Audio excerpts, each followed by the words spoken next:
Hello everyone and welcome back. I am as always Inquisitor Aura and this is Living Roleplay. In this new video series that I'm starting as a sub-series to Living Roleplay, we are going to be exploring the tools of the Legion. This video is the first part of 2 on the Scourge.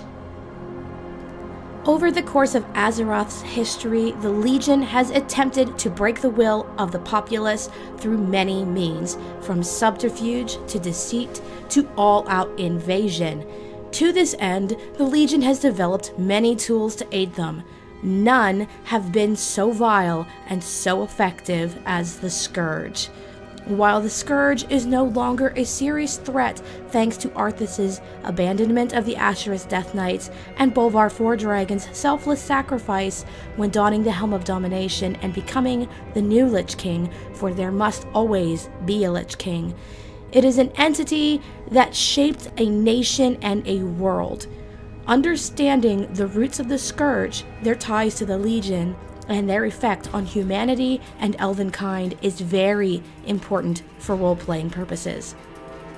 To understand the Scourge and its place in the Legion's strategy, we need to take a look at several things. This episode is going to be focused on the first 2 of those things, ner'zhul and the ner'zhul. The first of the things that need to be discussed about the Scourge is ner'zhul, for without ner'zhul, there would be no Lich King. Ner'zhul wasn't a bad guy at first. He was respected amongst the Orcish clans of Draenor and had a very deep connection with the spirits. All of this was disrupted, however, by Kil'jaeden. The Deceiver, doing what he did best, tricked ner'zhul into attacking the Draenei by using a copy of the spirit of his dead wife, Rulkan, to relay his messages. Ner'zhul believed the Draenei were going to attack his people. Rulkan eventually introduced ner'zhul to Kil'jaeden, the Great One, who began explaining in great detail the planned treachery of the Draenei. And as they prepared to fight back against the errant off-worlders, ner'zhul noticed that the ancestors gradually stopped speaking to him and began to wonder why the spirits grew so distant. As ner'zhul convinced the other clans to begin systematically attacking Draenic settlements, supposedly by the orders of the ancestors, ner'zhul began noticing some shocking resemblances.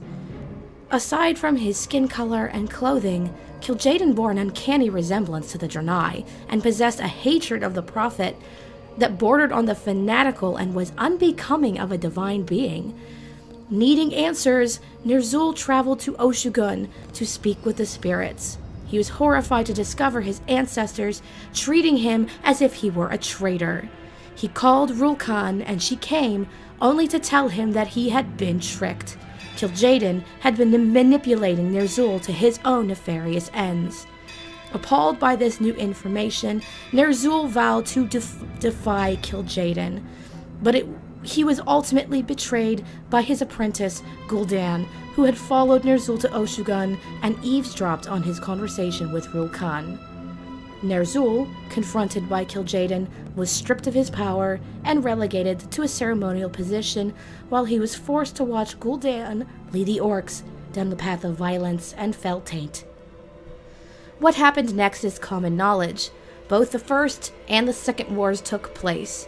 The Dark Portal was opened and closed, and the orcs were very nearly destroyed. Ner'zhul was left on Draenor, wounded in the explosion that closed the Dark Portal, stranding Turalyon, Khadgar, and Alleria Windrunner on Draenor.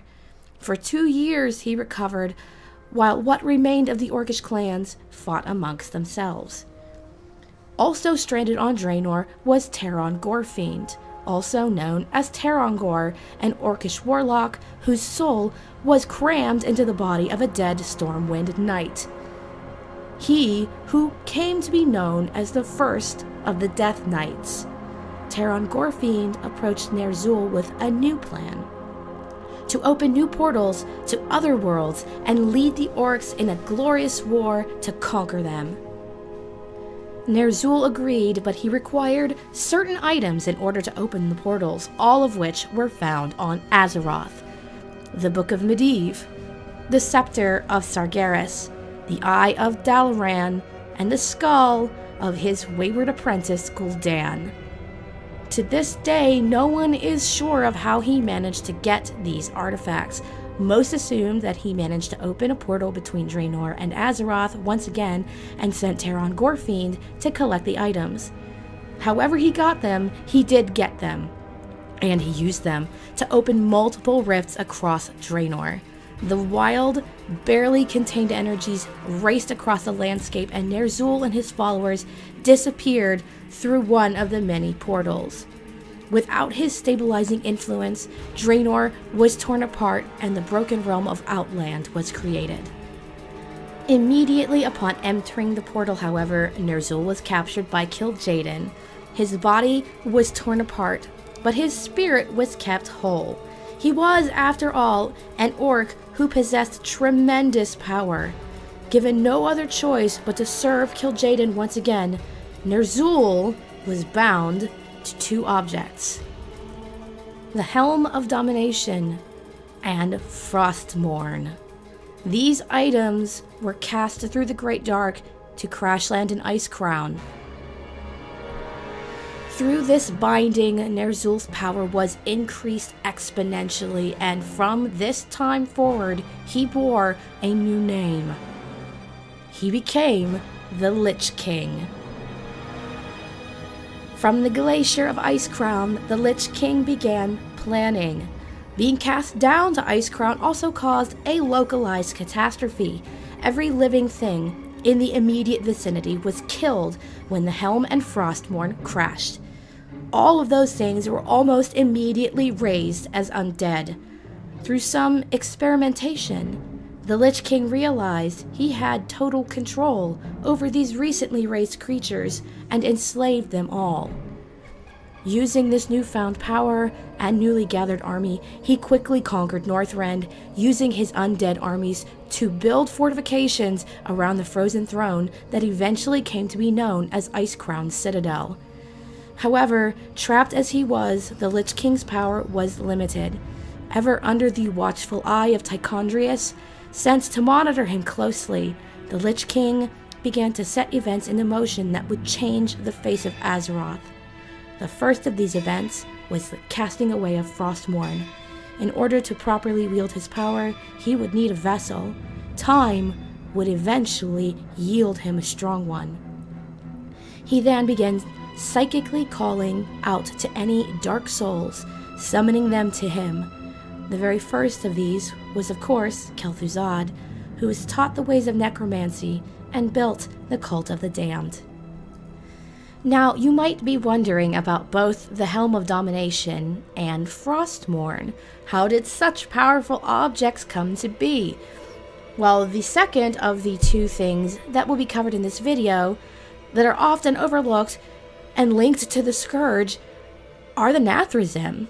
The ner'zhul, or Dreadlords, are amongst the most nefarious, intelligent, and cunning of all of Sargeras' forces. They specialize in subterfuge and espionage, preferring to turn their enemies against one another, causing unneeded conflict and allowing the Legion to swoop in for the killing strike. While all of this is important, what is imperative to understand is their role in the creation of the Scourge. While the Lich King is responsible for the creation of the Plague of Undeath, it is the ner'zhul who are responsible for the creation of the Lich King. They are the ones who forged the Helm of Domination and the rune blade Frostmourne. They, at Kil'jaeden's behest, are the ones who forged Ner'zhul's soul into the helmet and the blade and imbued him with massive power. Without the ner'zhul, there would be no Scourge, no Forsaken, and no Death Knights. These two things, these two very different people, are the catalyst. They are the heart of the Scourge. They are the beginning of what was almost the end of humanity as we knew it. The Scourge invasion was a huge part of history. It very nearly destroyed everything and gave the Legion enough of a foothold to actually come in and finish the job that they started during the War of the Ancients. If it wasn't for ner'zhul, who decided that his freedom and his power was more important than the Legion's plans, none of this would be here. It is entirely possible the Legion could have won the war for Azeroth during that time. Ner'zhul and the Nathrezim were just the beginning. In the next video, we will talk about the things that came after.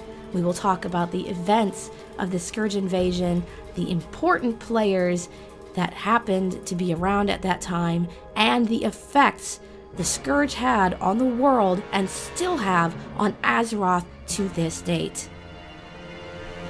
Well, that is going to be it from me for this week. Thank you guys so much for watching. Remember, if you like what you see and you want to see more, make sure you hit that like button. Don't forget to comment below and don't forget to subscribe. I also have a Patreon. The link is in the description box below, as well as up in my channel header art. So if you want to help me improve my video quality, make sure you stop on by and donate. Remember, your donations go directly to things to improve the quality of my videos and may lead to more videos per week. Anyways, guys, thank you again so much for watching. Have a great week, have a great weekend, and I will see you again in Azeroth.